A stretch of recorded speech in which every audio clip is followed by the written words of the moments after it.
তারাপীঠ মহাশ্মশানের মাহাত্ম্য নিয়ে ভৈরব পশুপতিনাথ যে অভিনব ব্যাখ্যা দিয়েছেন আমাকে, তাতে আমি বেশ চমকিত হয়েছিলাম। তারাপীঠ মহাশ্মশানের মাটির নিচে কোন যন্ত্র পোতা আছে যার ফলে তান্ত্রিকদের অনুষ্ঠিত সব যজ্ঞানুষ্ঠান সুফল প্রদায়ী হয়, এবং তারাপীঠ মহাশ্মশানে বামদেবের অভিশাপ, তারাপীঠ মহাশ্মশানে কেন কিছু তান্ত্রিক ক্রিয়া নিষিদ্ধ, এসব কিছু তার কাছ থেকে জেনে শুনে আমার মনে অনেক প্রশ্ন জেগেছিল। দর্শক বন্ধুরা, আসুন আমরা একে একে সব প্রশ্নের উত্তর জেনে নিই সাধক ভৈরব পশুপতিনাথের কাছ থেকে। আপনি তো তারাপীঠ গেছেন, তো কীরকম অনুভূতি আপনার মধ্যে হয়েছে? এবং মা তারা নাকি নীল আলু রূপে তারাপীঠে বিরাজ করেন, বলুন আপনার কি মনে হয়? এটা একটা সত্যি কথা, কারণ পূর্ব ইতিহাসে জয় দত্তর কাহিনী অনুযায়ী যে নীল জ্যোতি রূপের দর্শন জয় দত্ত পেয়েছিলেন রাজা, তা সেই অনুযায়ী বলবো। কারণ তারাপীঠে একটা সময় ফলারিনে অবসর সময় বিশেষ যজ্ঞাদি কর্মের জন্য আমি তারাপীঠে যাই। এবার রাত্রির ঠিক তখন 2:30 নাগাদ হবে।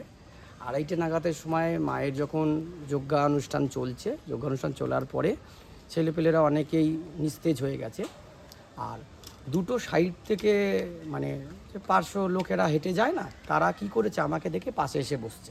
সে গা ঢেলে বসছে, তারা অত্যাধিক পরিমাণে মদ্যপান করেছে, করার পরে গা ঢলে পড়ছে, বসছে।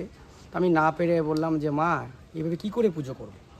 হঠাৎ করে ওই দুটো ছেলের গালে দুটো চর পড়ে, দুটোই অপঘাতে মরা, একটা চণ্ডাল, একটা হলো চণ্ডালিনী। এই দুটো মাটা আমাকে অনেক কষ্ট করে জোগাড় করতে হয়েছে, কারণ ওদের মধ্যে নিয়ম আছে, অগ্নিদাহ করে না ডোমেদের মধ্যে, তারা গলা অবধি রেখে পুঁতে দেয়। এবার সেখান থেকে আমাকে খোঁজ পাই, নিয়ে তারপরে সেখান থেকে আনা হয় কালেক্ট করে। ব্যান্ডেল থেকে নৈহাটিগামী ট্রেন ধরে নামলাম গরিফা স্টেশনে। ট্রেনটা চলে গেল নৈহাটির দিকে। দর্শক বন্ধুরা, এই মুহূর্তে আমি নামলাম গরিফা স্টেশনে। আমার পেছনেই দেখুন গরিফা স্টেশন। তো আমি যাব যেদিকে নৈহাটি, সেই দিকে এই যে রাস্তাটি চলে গেছে নিচের দিকে নেমে গেছে, এই রাস্তা দিয়েই আমি যাব টোটো স্ট্যান্ডে, এবং সেখান থেকে টোটো ধরে আমি যাব বাণী মন্দিরে।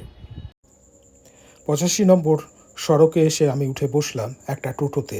একটু পরেই দেখতে পেলাম হালিশহর পৌরসভার বিরাট গেট। আরও কিছুটা যাওয়ার পরে পৌঁছে গেলাম বাণী মন্দির, অর্থাৎ আমার গন্তব্যস্থলে। অবশেষে পৌঁছে গেলাম রুদ্রশক্তি আখড়ার দ্বারপ্রান্তে। ওম নমস্তভ্যাং বিরূপাক্ষ নমস্তে দিব্যচক্ষুষে। এই দেখুন, বিরাট কোষ্ঠী পাথরের শিবলিঙ্গের মাথায় মন্ত্রোচ্চারণ করে জল ঢালছেন, ইনি হলেন ভৈরব পশুপতিনাথ। আজ হালিশহরে আমি এই সাধকের সাথেই সাক্ষাৎ করতে এসেছি। বাল্যকাল থেকেই ঈশ্বরের প্রতি অমোঘ আকর্ষণ আর অনুসন্ধির ইচ্ছা। আধ্যাত্মিক পথে ভৈরব পশুপতিনাথের সেই পথ চলা শুরু। তারপরে ধীরে ধীরে মন্ত্রদীক্ষা লাভের পরে সাধনায় ক্রমোন্নতি, যার পরিণতি ঐতিহাসিক শহর হালিশহরে গড়ে উঠল এক নতুন আধ্যাত্মিক সাধন কেন্দ্র, যার নাম হল রুদ্রশক্তি আখড়া। তারাপীঠ মহাশ্মশান নিয়ে তার গভীর অনুভূতি ছাড়াও আধ্যাত্মিক সাধনায় তার কঠোর প্রয়াস ভৈরব পশুপতিনাথকে এক উচ্চ আসনে প্রতিষ্ঠিত করেছে। মায়ের একটা সুন্দর মন্দির গড়ে তোলার স্বপ্নে সে সর্বদা বিভোর থাকে। কালো কাপড় পরে রয়েছেন, যেটা আমরা দেখতে অভ্যস্ত যে অঘরী সাধুরাই কিন্তু কালো কাপড় পরেন। তো আপনি কি অঘরী সাধু সম্প্রদায়ের মধ্যে পড়ছেন? না, আমরা ঠিক অঘরী সম্প্রদায়ের মধ্যে নই। আমাদের সাথে দত্তাত্রেয় মহারাজ, তারপরে কাশীর শৈব সম্প্রদায় থেকে এই সম্প্রদায়টা উঠে আসে। কাশীর শৈব সম্প্রদায় ত্রিক সম্প্রদায় ছিল, সেই ত্রিক সম্প্রদায় থেকেই আমরা নাথ। আর বর্তমানে আমাদের সম্প্রদায় এখন বিলুপ্ত, খুবই কম দেখা যায়, কিন্তু এখনও পর্যন্ত আমার শ্রীনাথের আদেশ অনুযায়ী আমি এখনও এই সম্প্রদায়টাকে ধরে রেখেছি। তো আপনি কার কাছ থেকে মন্ত্র দীক্ষা পেয়েছিলেন? প্রথম আমি মন্ত্র দীক্ষা পাই দেবার্ণব শর্মা, যেটা আমার তন্ত্র দীক্ষা প্রথম হয় শৈশবে, ওই 14 বছর বয়সে। আপনার গুরুদেব সদেহে আছেন এখন? প্রথম গুরুদেব আছেন, দ্বিতীয় জীবনে যে শৈব সম্প্রদায়ের যে গুরুদেব ছিলেন, মানে ইতিক সম্প্রদায়ের যে গুরুদেব, ওনার সাথে আমার প্রথম দেখা হয় কামাখ্যাতে। এটা অতি প্রাচীন মন্দির, কারণ আমরা যখন শৈশব ছিলাম তারও আমার ঠাকুরদা, তারও বংশজ অনেকেই বলে যে এই মন্দিরগুলো শতাধিক পুরনো। কেন সাবর্ণ রায়চৌধুরী পরিবার ছিল সেই সময়, বড় বড় জমিদাররা, তাদের আমলের শিব মন্দির। এখনও এখানে প্রস্তর শিব কোষ্ঠীপাতের শিবলিঙ্গ খুঁজে পাওয়া যাবে। চলুন দেখি শিব আসেন। মূর্তিগুলো। শিবলিঙ্গ আছে না? হ্যাঁ, সবগুলোই কোষ্ঠী পাথরে? সবগুলি কোষ্ঠীপাথর। তো এগুলো কি পূজা আর্চা হয়? এগুলো ওই মানে যেটা শিবরাত্রি হয় বড় করে অনুষ্ঠান করা হয়। এখানে বর্তমান যে ক্লাব রয়েছে বলাকা শিশুমহল ক্লাব, এই বলাকা শিশুমহল ক্লাবের যারা কর্ণধাররা রয়েছেন তারা শিবরাত্রির সময় পুরো ধুমধামের সাথে পুজো করা হয়।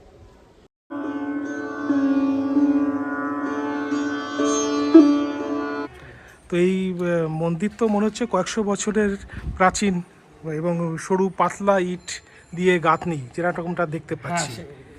আমরা শৈশবে শুনেছি এই মন্দিরটা তৈরি করা হয় তখন নাকি ওখানে একটা পুকুর আছে, ওই পুকুরের মাটি কেটে এই মন্দির তৈরি করা হয়েছিল। এই কোষ্ঠী পাথরের শিবলিঙ্গ তো অনেকবার চুরি করারও প্রয়াস হ্যাঁ, হয়েছিল। চুরি করার অনেকবারই প্রয়াস হয়েছে। যারা চুরি করতে এসে এই দূরে ফেলে রেখে চলে গেছে। শিবলিঙ্গ ছোট, কিন্তু এতটা ভারী হয়ে যেত 5-6 জন মিলে চুরি করতে পারতো না। আচ্ছা, আমরা তো হালি শহরে এই যে প্রাচীন যে মন্দির, কয়েক শতাব্দী প্রাচীন, সেই মন্দিরের সম্মুখেই আমরা রয়েছি। তো আপনার সম্পর্কে একটু আমি জানতে চাইছি যে একদম শৈশব অবস্থা থেকে যেরকম আপনার মার কাছ থেকে জানতে পারলাম যে ছোটোবেলা থেকেই আপনার মনে একটা আধ্যাত্মিক চেতনা আপনার মধ্যে এসেছিল, তারপর পুরো বিষয়টা কিভাবে হলো, কিভাবে আপনি সাধনার জগতে এলেন এবং পরবর্তী যে অধ্যায়গুলো কিভাবে হলো সেটা যদি একটুখানি বলেন। প্রথমে শৈশবে আমি স্বপ্নাদেশ পাই মায়ের, যে দেখি যে কামাখ্যা মন্দিরে মা 4 হাত বিছিয়ে আমার জন্য অপেক্ষা করছে। এটা নিয়ে আমার একটু উদ্বেগ তৈরি হয় মনে। চারিদিকে প্রায় 7-8 দিন খাওয়া দাওয়া বন্ধ হয়ে গেছিল, কি করব না করব বুঝে উঠতে পারছিলাম না। তখন আমার একজন পরিচিতি আমাকে বলল, একজনের কাছে তোমাকে নিয়ে যাই, ওখান থেকে তোমার দীক্ষার ব্যবস্থা করব। সেই প্রথম আমার শ্রীনাথ দেবান্নব শর্মাজি মহারাজ, উনি কী করলেন, আমার কাছ থেকে সমস্ত কিছু শোনার পরে আমাকে দীক্ষাদান দিলেন। উনি আমাকে তন্ত্রমার্গে প্রথম নিয়ে আসে। আমাদের কৌশিকা অমাবস্যার দিনকে 3টে চিতার মাঝখানে আমার দীক্ষা হয়। আচ্ছা, এটা কত সালের ঘটনা বলছেন? এটা তখন আমার বয়স ওই 14 বছর হবে, এখন আমার 36 চলছে। আচ্ছা, 14 বছর বয়সে? হ্যাঁ হ্যাঁ। আচ্ছা, বেশ, কি হয়েছিল ঘটনাটা শুনে? এবার 14 বছর বয়সেই আমার প্রথম সাধন জীবনে পা। কারণ আমার গুরুদেব বলেছিলেন আমাকে, যাও গিয়ে একটু হত্তিকি পইতে নিয়ে আসো। তা আমি তারাপীঠে তখন কিছু চিনতাম না, জানতাম না। আমি গিয়ে দোকানে গিয়ে হত্তিকি পইতে কিনেছি। কেনার পরে টাকা দিয়েছি, উল্টে উনি আমাকে টাকা ফেরত দিয়ে দিয়েছি। দিয়ে আমাকে একটা কথাই ওই দোকানদার বলেছিলেন, তোমার হয়তো সময় হয়েছে। তখন একটা ঠিক বুঝে উঠতে পারিনি, কিন্তু পরে গিয়ে বুঝলাম যে হয়তো মায়ের এবার ইচ্ছা জেগেছে যে আমাকে এই জীবনে আর ফিরে আসতে হবে আধ্যাত্মিক জগতে। আচ্ছা, এইভাবেই একের পর এক জীবনে অনেক কাহিনী হয়। তারপরে এটা তো তন্ত্র মতে আপনার দীক্ষা তন্ত্রমতে হয়েছিল? দীক্ষা হয় প্রথম। আচ্ছা, তারপরে আর একটা ঘটনা ঘটে আমার জীবনে 17 থেকে 18 বছর বয়সে। তখন আমি কিছুটা ওই যে কালচারের প্রোগ্রামের সাথেও জড়িত ছিলাম, মানে নৃত্য শিল্পী ছিলাম। তখন শিল্পী বলতে কি করতেন? ওই সময় আমি ওই স্টেজ শো করতাম, কিছু কিছু সময় স্টেজ শো, মানে অভিনয়? এবার ওখানে করে যখন রাত্রে বাড়ি ফিরছি, আমাদের হালি শহর তো পুরানো নাম ছিল কুমারহট্ট গ্রাম। তারপরে এখন তো এটা হালি শহর হয়েছে। স্টেশনে নেমে দেখি শীতকাল, তখন তো এত টোটো ফোটো ছিল না, এবার রিক্সা চলছে। আমি বাইরে বেরিয়ে ভেবেছিলাম যে আমার কি হবে, আমি এত রাত্রির 2:30 বাজে আমি বাড়িতে যাবো কী করে। তখনই একটা রিক্সাওয়ালা জঙ্গল থেকে বেরিয়ে এসে আমাকে বলেছিল, এত দেরি করো কেন, আমি তোমার জন্য ঘন্টাকে ঘন্টা অপেক্ষা করছি। তাই এবার আমি অত বুঝিনি, বললাম যে চলো তাহলে আমাকে নিয়ে চলো। তো বললাম যে কত দেবে? তখন বলল, তোমার মনে যা লাগে তুমি তাই দিও। এরকম বলে বলে চারিদিক দিয়ে রাস্তা দিয়ে আস্তে আস্তে আস্তে আস্তে আমার বাড়ির সামনেটাতে নামানোর পরে আমি ওনাকে 30টা টাকা সেই সময় ধরিয়ে দিয়েছিলাম। তখন দেখি মানে 1 পা 2 পা করে আমি বাড়ি থেকে ঘুরে কি একটা মন হয়েছে যে এতটা রাস্তা উনি চুপচাপ করে আমাকে নিয়ে এসছে, যেখানে কুকুরে এত চিল্লাচিল্লি করে সেখানে কুকুরে কোনো চিল্লাচিল্লি করছে না। আমি খুব চিন্তায় ছিলাম। তারপরে দেখি 1 পা 2 পা 3 পা করেই পিছন দিকে ঘুরে দেখি রিক্সা চালকটা নেই। মানে আমার তখন মানে হাত পা দিয়ে ঘাম ঝরছিল যে রিক্সা চালক হঠাৎ গেল কোথায়। তারপরে খানিকক্ষণ পরে এত জোরে একটা দমকা হাওয়া আমার গায়ে এসে লেগেছিল। তারপরে একটা করুণ স্বরে মায়ের কণ্ঠে, একটা নারী কণ্ঠ আমাকে বলে উঠেছিল, তোমাকে আমি বাড়ি দিয়ে গেলাম পশুপতি। এটাই আমার 18 বছর যখন আমার বয়স তখনকার অভিজ্ঞতা। এটাও প্রাচীন বাড়ি না? এটাও অনেক অনেক চলুন দেখি। সেই সময়কারই মানে হালিশহর ঐতিহ্য আপনাকে শেষ করা যাবে। আর বিশেষ করে হালিশহরের এটাকে ধরা হয় এই সাইড থেকে বাণী মন্দিরের সাউথ, এই দক্ষিণ খাসবাটি ধরা হয়। সেই দক্ষিণ খাসবাটির সময়কারে অনেক প্রাচীন বড় বড় বাড়ি ছিল, তার মধ্যে এটাও একটা অতি প্রাচীন বাড়ি। এগুলো তো কয়েক শতাব্দী প্রাচীন মনে হচ্ছে, বহু পুরানো বাড়ি। এই বাড়িগুলো আজকে লোক এটাই থাকে আমাদের এখন? ঐতিহ্য। হ্যাঁ আছে, এখনো বংশজ পরিবার রয়েছে, এখনো ঐতিহ্য ধরে রেখে দিয়েছে এই বাড়িগুলো। মামা মামা আছো?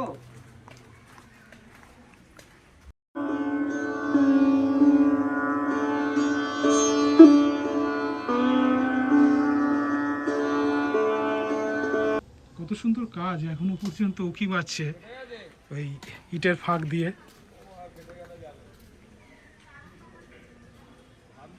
যখন এই বাড়ি তৈরি হয়েছিল তখন কত সুন্দর দেখতে ছিল। আমাদের ঠাকুমার নাম ছিল শান্তি, শান্তি ছিল না, শান্তি ঠাকুমা ছিল। আপনারাই থাকেন তো এই বাড়িতে? আপনার নামটা বলুন। আমার নাম হচ্ছে জগদীশ চক্রবর্তী। তো এই তো আপনাদের দেখতে পাচ্ছি পুরানো বাড়ি, এবং যে আমরা শিব মন্দিরে গেছিলাম, একটি শিব মন্দির আপনাদের, হ্যাঁ, আমাদের অংশীদারিত্ব। সব অংশীদার। এবার সবই কেউ লখনৌ, কেউ কলকাতা, কেউ দিল্লি, সব চলে গেছে, ফলে সব ছন্নছাড়া হয়ে গেছে। তারপরে সব এই পাশে সব যত সম্পত্তিগুলো ছিল সবই ওই ভাগবাটারার, মানে দাদু ঠাকুর দাদার, তার ভাইয়ের। এই বাড়ি কত দিনকার? এ ধরে রাখুন 400-500 বছর। 400-500 বছরের বাড়ি? হ্যাঁ, সেরকমই তো দেখতে পাচ্ছি। সরু পাতলা ইটের গাঁথনি দেখে বোঝাই যাচ্ছে। কিছু কিছু কাজ কিন্তু এখনও মানে অবর্ণনীয়। জানলাগুলো দেখলেই বোঝা যায় যে প্রথম যখন এই বাড়ি তৈরি হয়েছিল মানে সুদৃশ্য বাড়ি ছিল, জমিদার বাড়ি ছিল। জমিদার বাড়ি। আচ্ছা, জমিদার গেট সামনে, ওখানে পাহারাদার থাকতো। কড়িকাঠের তৈরি বাড়ি, ওর করে টালি দেওয়া না? রুদ্রশক্তি আখড়ার প্রায় ঢিলছোড়া দূরত্বে মা গঙ্গা প্রবাহিত হয়ে চলেছে আপন মনে। ভৈরব পশুপতিনাথের সাথে এলাম গঙ্গার তীরে, সেখানেও তার সাথে আমার হলো বেশ কিছু কথা।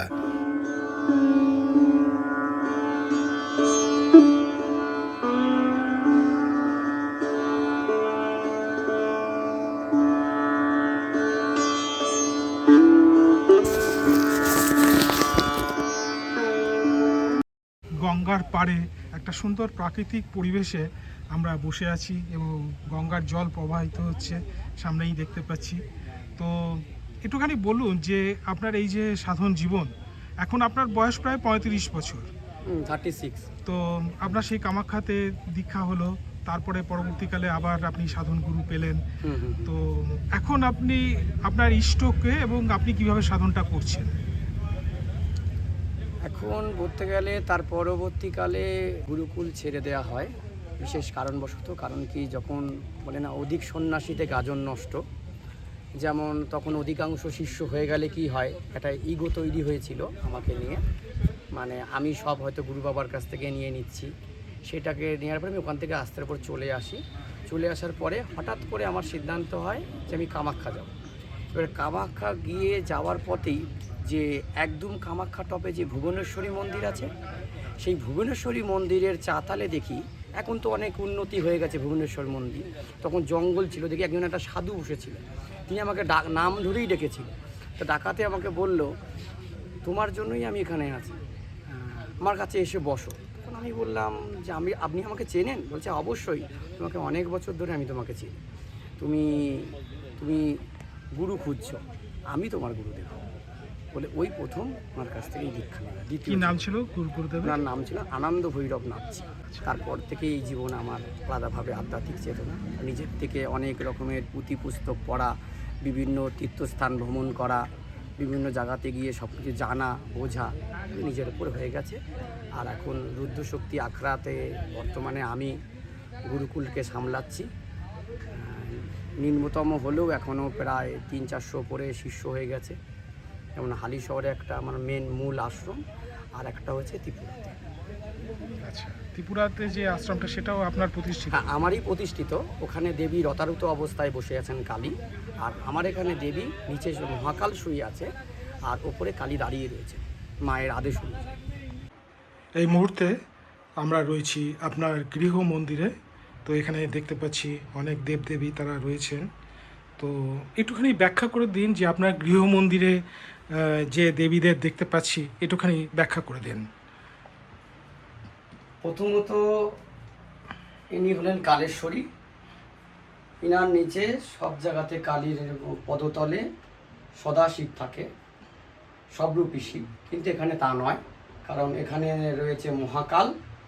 কেন মায়ের আদেশ অনুযায়ী ইনার 4টে হাত রাখা আছে, 2টো হাত মাথার তলায় দিয়ে দেওয়া হয়েছে আর 2টো হাত সাইডে, কিন্তু কোনো হাতেই কোনো অস্ত্র নেই। কারণ সত্য, তেতা, দাপর, কলি, সত্য যুগ আর তেতা যুগ চলে গেছে, আর দাপর আর কলির কিছু অংশ এখনো খুঁজে পাওয়া যায় বলে শিবের 2টো হাত এখনো মুষ্টি অবস্থায়। এখানে যিনি শুয়ে আছেন তিনি মহাকাল, তার উপরে কালী দাঁড়িয়ে রয়েছে। আর ইনি হলেন তারিণী, যে আমাদের মা তারার যে 3টে রূপ, একজটা, উগ্রতারা, নীল সরস্বতী রূপ। এখানে যখন শিব গরল পান করার পরে যখন উন্মত্ত হয়ে যায়, মানে উন্মাদ হয়ে যায়, উন্মাদনার তাড়নায় যাকে যে তারিণী রূপ ধারণ করে শিবকে স্তন পান করিয়ে মা যে তাকে বাঁচান, তার যে প্রতিরূপ এখানে মাকে দাঁড় করিয়ে দেওয়া হয়েছে। মাকে এখানে দাঁড় করিয়ে দেওয়ার কারণ কি, একজটা মায়ের কোনো ভৈরব হয় না, যেহেতু অক্ষুব্ধ মুনি রূপে ভৈরব বিরাজ করছে, আর তারিণী মায়ের সর্বদা হলো সদ্যজাত শিশুকে কোলে নিয়ে রেখেছে। এটাই তারাপীঠের শিলাখণ্ডেতে আছে, ব্রহ্মশিলা যেটাতে রয়েছে। এখানে মাকে দিব্য অবস্থা দেখানো বর আর অভয় মুদ্রাতে, যাতে মা ভক্তদের সর্বদাই মনোবাঞ্ছা পূর্ণ করে, তার উদ্দেশ্যেই তারিণী রূপ করা। আর ইনি হলেন মা রুদ্রাণী। মায়ের স্বপ্নাদিষ্ট অনুযায়ী আমার ঘুমন্ত অবস্থায় মাতার কাছে, মানে আমার ঘুমন্ত অবস্থায় মাতার কাছে এসে আমার কিরঙুল ধরে টান দিয়েছিলেন। এই ফট করে মানে ভোরবেলায় ঘুমাচ্ছন্ন দেখি একটা বাচ্চা দাঁড়িয়ে রয়েছে। আমি জিজ্ঞাসা করেছিলাম কে তুমি, তখন আমার নাম বলেছিল আমি রুদ্রাণী। তখন বললাম আমি তো এই রূপের কোনোদিন কোনো বর্ণনা খুঁজে পাইনি মা। তখন বলছে তুমি নির্মাণ করো, বাকিটা আমি বুঝে নেব। তাই তার কথা অনুযায়ী আমি শিল্পী খুঁজি, শিল্পী তৎক্ষণাৎ 1 মাসের মধ্যে আমি পেয়ে যাই। পেয়ে যাওয়ার পরে তখন ভাবি পাথরের করব না কি করব, বুঝে উঠতে পারছিলাম না, কেন তখন আর্থিক অবস্থা একটু আমার খারাপ ছিল। আমার খুব কাছের একজনের কাছ থেকে খবর পাই ইনাকে নির্মাণ করেছে পরিতোষ পাল, বেলগড়িয়াতে বাড়ি। এবার ইনাকে যখন নির্মাণ করে তার কিছু মানে যখন যেভাবে নির্মাণ করে তখনই আমি ঘুমন্ত অবস্থায় প্রায় অনেকবার দেখেছি কখন কি করছে না করছে।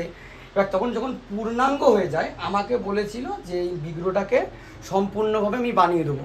কোনো একটা ভুল ত্রুটির কারণে তাকে মা 3 মাসের জন্য পাগল বানিয়ে দিয়েছিল। এবার তার বাড়ির লোকেরা ভেবেছিল আমি হয়তো তার কোনো ক্ষতি করেছি, কিন্তু না, মায়ের আদেশেই এটা হয়। তারপরে মায়ের কাছে ক্ষমা প্রার্থনা চাওয়ার পরে মা সেই শিল্পীকে ঠিক করে দেয়।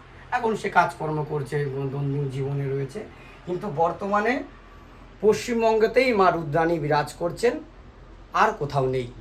আর ইনার যে মূর্তি খুবই বিরল, কারণ কি কোথাও ওনাকে দেখতে পাবেন না, আর কেউ রাখারও চেষ্টা করো না, কারণ ব্রহ্মার স্ত্রী ব্রহ্মাণী বিষ্ণুর স্ত্রী লক্ষ্মী মানে কমলা, আর রুদ্রের স্ত্রী রুদ্রাণী, ইনি হলেন সেই স্বয়ং রুদ্রাণী যিনি কিনা সংহার করতে। তিনি এইভাবেই আমার বিয়েতে পুজো পাচ্ছেন। আপনার মন্দির তো দেখতে পাচ্ছি সুন্দর, মা যেন একদম জীবন্ত ঝকঝক করছে, এবং এগুলো সব প্রস্তর মূর্তি। প্রস্তর মূর্তি। আচ্ছা, তো এখানে আবার দেখতে পাচ্ছি আপনার সামনে দুটো নরমুণ্ড রয়েছে এবং আরও কিছু মুণ্ড রয়েছে, এগুলো একটুখানি বলুন তো ব্যাপারটা কি? এটা মেন কথা, এই দুইটাই অবগাতে মরা, দুটোই অবগাতে মরা। একটা চণ্ডাল, একটা হলো চণ্ডালিনী। এই দুটো মাটা আমাকে অনেক কষ্ট করে জোগাড় করতে হয়েছে, কারণ ওদের মধ্যে নিয়ম আছে, অগ্নিদাহ করে না ডোমেদের মধ্যে, তারা গলা অবধি রেখে পুঁতে দেয়। এবার সেখান থেকে আমাকে খোঁজ পাই, নিয়ে তারপরে সেখান থেকে আনা হয় কালে। এটা হলো কুকুরের, এটাও এক বর্ণের। একটু হাতে তুলে তুলে দেখান। এটা হলো কুকুরের মাথা, এটা হলো এক বর্ণের কালো কুকুর, ওর নাম ছিল ভলু। আমি যেহেতু এটাও অপঘাতে মৃত্যু বলে, মানে অমাবস্যা রাতে মারা গেছিল, তাকে তার বাড়ির ইয়েরা যেহেতু অ্যাক্সিডেন্টে মারা গেছিল, তাকে পুঁতে দেওয়া হয়। লোকাল যে কুকুরগুলো হয় না, ওই যে ভলু নাম বলে সবাই ডাকে, সেখান থেকে ওটাকে একে মানে আমি জোগাড় করে নিয়েছি। আর এটা হলো, এটা একটা শিয়ালের মাথা। আচ্ছা, এটা হলো বারাসাতে পানশিলা বলে দত্তপুকুর বলে একটা জায়গা আছে, ওখানে খেতে খুব শিয়ালের উপদ্রব বাড়ত, সেই সময় বিষ খাইয়ে একে মারা হয়েছে ওই যে সেসব চাষিরা, সেখান থেকে আবার এটাকে আমি কালেক্ট করি। আর যা ঘটনা ঘটেছে সব এখানে শনি আর মঙ্গলবার আর অমাবস্যা। এটা আছে এখানে, এটাকে বলা হয় শ্বেত গোগুর। এটা হলো শ্বেত গোগুরের মস্তক। আচ্ছা, কেন বেশিরভাগই সাপকে সবাই পুড়িয়ে দেয়, এটাকে পুরানো হয়নি। এটাকে যেহেতু যারা মেরেছিল কোনো মুসলমান ছিলেন জাতিতে, আচ্ছা, তারা মেরে ফেলে দিয়েছিল। ঠিক এইসব শনি মঙ্গলবারেরই ঘটনা, সব পূর্ণিমা অমাবস্যা, সেখান থেকে ওটা কালেক্ট করা। আর একটা যেটা কেউটে ছিল, যেহেতু রাখাতে শুকাতে যখন আমি দিই তখন ওই পিঁপড়েতে পুরোটাই খেয়ে নেয়, এটা আমি যত্ন করে রেখেছিলাম। আরও দুটো রয়েছে, এখনও বেজির মাথাটা শুকাচ্ছে, মানে যেহেতু ওয়েদারে এখনও শুকাচ্ছে না বলে আমি আপনাকে দেখাতে পাচ্ছি না। এটা যখন এই মন্দিরটা কথা চলছে, এটা এই রুদ্রশক্তি আখড়ার দেবী। এখন যেটা রয়েছে এটা পুরোটাই একটা মন্দির হয়ে, মানে গোটা একটা মন্দির, মানে ডিজাইন করে টোরে ভালো করে করা হবে। তখন মাকে এই সাইডে ঘুরিয়ে দেওয়া হবে, আরও পেছনে জায়গা রয়েছে, ঘুরিয়ে দেওয়া হবে, তখনই পঞ্চমন্ডির ওপরে মাকে প্রতিস্থাপন করা হবে। আচ্ছা, আপনার পঞ্চমুণ্ডির আসন তো আছে পেছনে, হ্যাঁ, বললেন। পেছনে যেটা রয়েছে সেটা আমি আপনাকে দেখাবো একবার।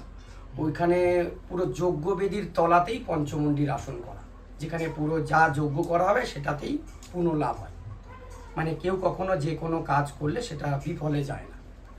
দেবদেবীর মূর্তি দেখতে পাচ্ছি, তার মানে আপনি বুঝতেই পারছি আপনি মাতৃ সাধক একাধারে, আরেক দিকে হচ্ছে আপনি একজন শৈব সাধক। হ্যাঁ, আচ্ছা। যেহেতু আমার প্রথম দীক্ষা যেহেতু আমার দেবার্ণব শর্মাজির কাছে হয়, আমার গুরু শ্রীনাথ আমার পরম প্রিয় ছিলেন, আর শৈশবকালটা। আর যখন আমি ওই 18-19 বছর হয় তখন আমি শৈবগুরু পাই আনন্দনাথ ভৈরবনাথজির কাছ থেকে। বাকি যে শিক্ষা অর্জন করি, অভিষেক আদি সম্পূর্ণ হয় আমার।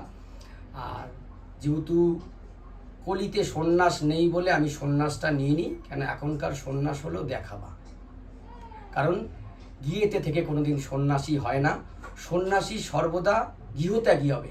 এখনকার দিনে বউ বাচ্চা নিয়ে সন্ন্যাসী হচ্ছে, এটা এখন লোক দেখানো হয়ে গেছে, যেখানে সেখানে এখন সন্ন্যাসী টাকার লোভে বানিয়ে দেওয়া হচ্ছে।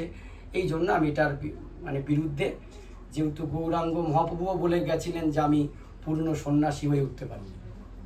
আর স্বয়ং বামদেব বলে গেছিলেন, গুরু বামদেব বলে গেছিলেন যে কলিতে কখনো সন্ন্যাস কেউই নিতে পারবে না,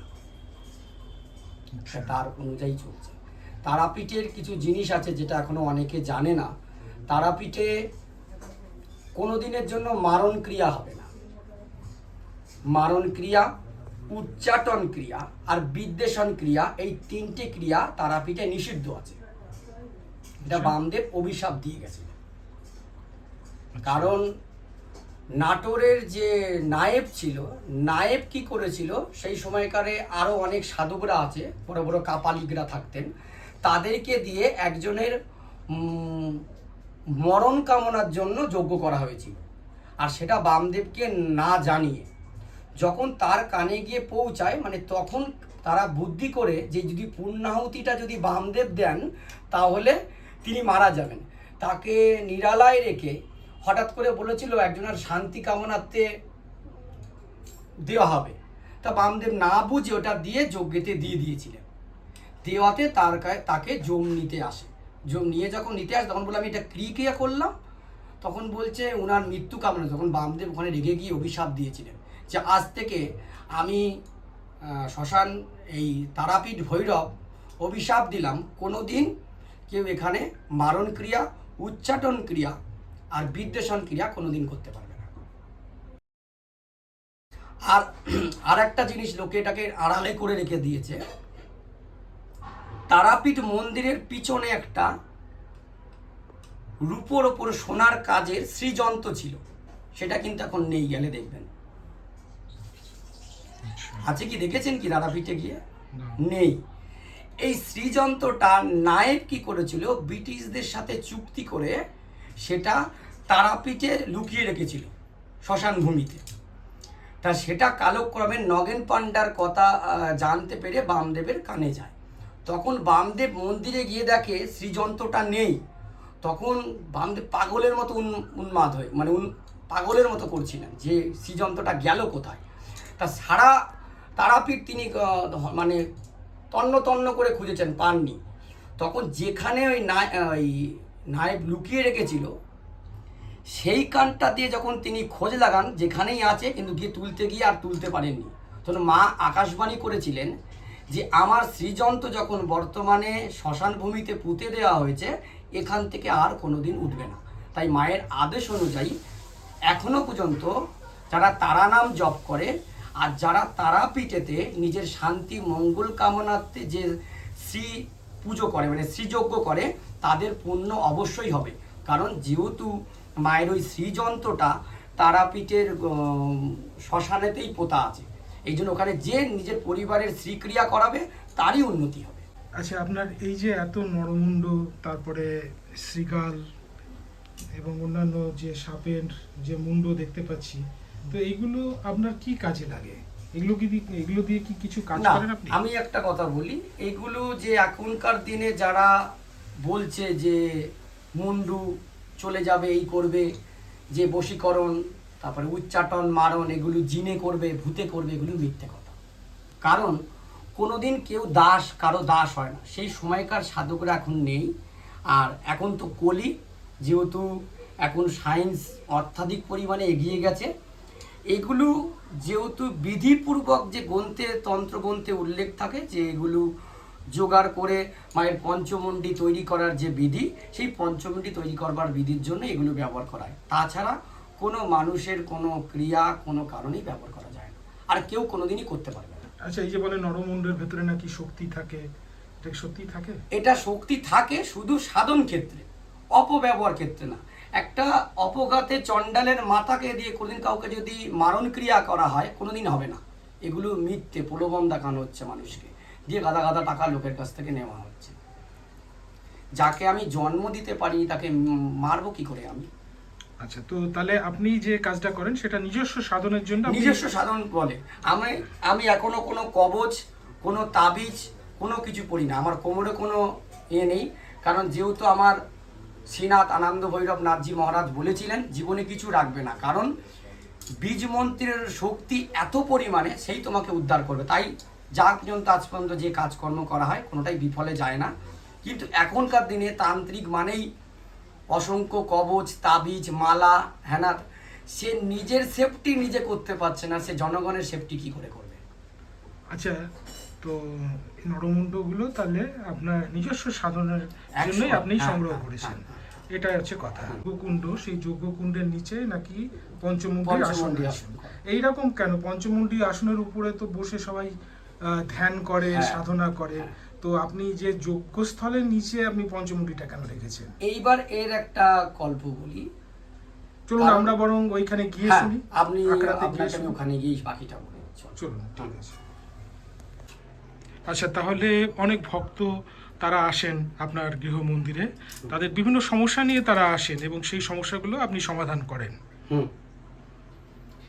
মানে মায়ের আদেশে যেটুকু করা হয়, মানুষকে বলা হয়, অনেকে এখন মাঙ্গলিক কাল সর্পদোষ বিভিন্ন ক্রিয়াদির জন্য আসে। আগে এটা যাচাই করা হয় তারা মাঙ্গলিক কাল সর্পদোষ আছে কিনা। যেমন একজন মানে আসছিলেন আজ থেকে 5 বছর আগে, তার ক্যান্সার ছিল, ডাক্তার ভেলোর থেকে বলে দিয়েছে তাকে এই 1 মাস কি 2 মাস তার টাইম।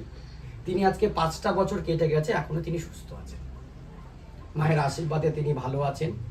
চলুন তাহলে পেছনে যে আপনার যেখানে যজ্ঞকুণ্ড হ্যাঁ, আছে হ্যাঁ, এবং আসুন। পঞ্চমুণ্ডীর আসন আছে, চলুন দেখি। আসেন।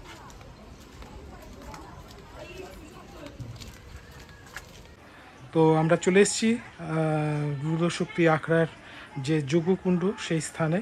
তাহলে আপনি বলছেন যে এই যজ্ঞকুণ্ডের মাঝখানে নিচে রাখা আছে পঞ্চমুণ্ডীর আসন। তো পঞ্চমুণ্ডী বলতে, সেই পঞ্চমুণ্ডী বলতে আমরা যা বুঝাই যে 5টা মাথা, সেটাই 5টা মাথা আছে এখানে? এখানে 5টা মাথাই আছে। কি কি মাথা আছে? একটা নর মানে মানুষের, বাদরের, শিয়ালের, সর্পর আর কালো ডারকাকে।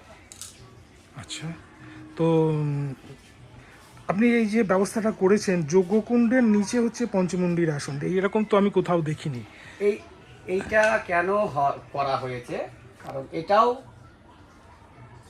মানে মায়ের আদেশই বলা চলে। কারণ হলো এখনকার দিনে পঞ্চমুণ্ডিতে বসে কেউ সিদ্ধ লাভ করতে পারবে না, কারণ আচ্ছা। কলিতে ষড়রিপুর অধীনে সবাই আছে।